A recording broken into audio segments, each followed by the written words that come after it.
All right, I'm back with my favorite bunch again. All right. So really quickly, what I want to do is connect those moon phases to those tides. Those tides are very important. We need to remember you have 4 tides every day, right? You have 2 highs and 2 lows. However, you have a spring tide and a neap tide twice a month. And let me go ahead and explain that. So we did the moon phases, right? We talked about the moon phases and how the sun pretty much plays a major part in understanding how to put those in order. I kind of want to go back to the moon phases, but I really want to highlight the main 4 moon phases, okay? So knowing that the sun is over here, all right, we're just going to place it here. It can be anywhere on your paper, but I'm going to place mine here. And here's our sun, and I'm going to do the main 4 moon phases. Okay, main 4 moon phases. And I'm only doing this to kind of highlight those spring tides and those neap tides. Also, for the sake of me, I like to put my little earth right here in the middle because, you know, everything is going counterclockwise. And those moon phases are happening counterclockwise, right? So this is earth. Now, with that being earth, we also want to talk about those tidal bulges, and we'll get into that. So first, let's go ahead and label these main moon phases really quickly. All right, so this would be closest to the sun, your new moon. Okay, over here would be your full moon. Here is your first quarter and your third quarter. Now, in the other notes, I went into further detail with the shading and more detail. I'm not going to do that here for the sake of, I really want to just kind of point out those tides, all right? So let's see, when we talk about the spring tide and the neap tide, first of all, the spring tide and the neap tide, it happens twice a month. So you're going to have your tides happen every single day, right? You're going to have your high tides and your low tides. But this is specifically talking about spring tides and neap tides. So this is a good visual for you to have in your notebook, so that way you can understand those spring tides and neap tides and when they take place. More details are in the other assignments and videos. This is for illustration purposes, okay? So during a new moon, you would experience more of a spring tide. So you would have those spring tides, and I'm gonna put this in dark blue, all right? So here you would have a spring tide taking place. When you have a full moon, you would also have a spring tide taking place when you have a new moon, okay? So what that means is, because we have high and low tides 4 times a day, twice a month, the high tides, your highest high tide is going to be at its highest during a new moon. All right. So that tidal bulge would do this, meaning that water is going to be bulging toward the moon.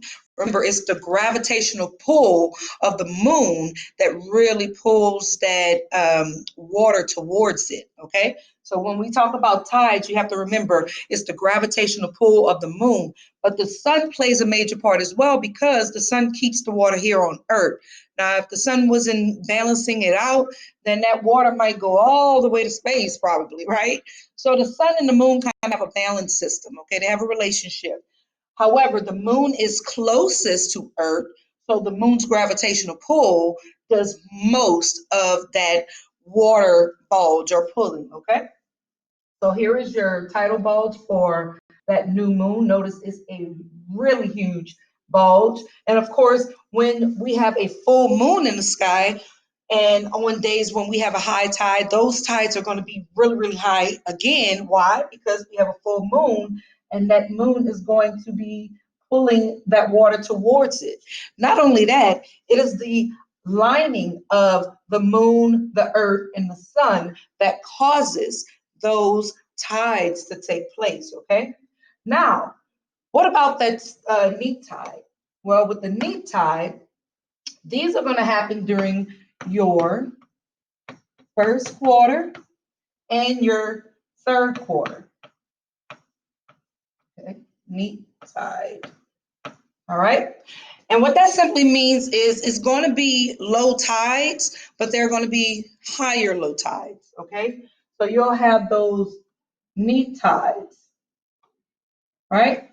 So notice it's not as high or it's not bulging as much as the spring tides, but they're still bulging, okay? They're still low tides, but they're higher than a normal low tide on an everyday basis. Because during your first and third quarter, which is twice a month, we will have those neap tides. So this is pretty much just giving you that illustration of understanding those spring tides when they take place. This is when the sun, the earth, and the moons, whether it's the new or full moon, are all aligned, right? That straight line, that 180-degree angle, opposed to your neap tides, which would happen during a 90-degree angle. Notice it would be the sun, earth, moon. Even right here, sun, earth, moon. These are your 90-degree angles, right? These are 90-degree angles, okay?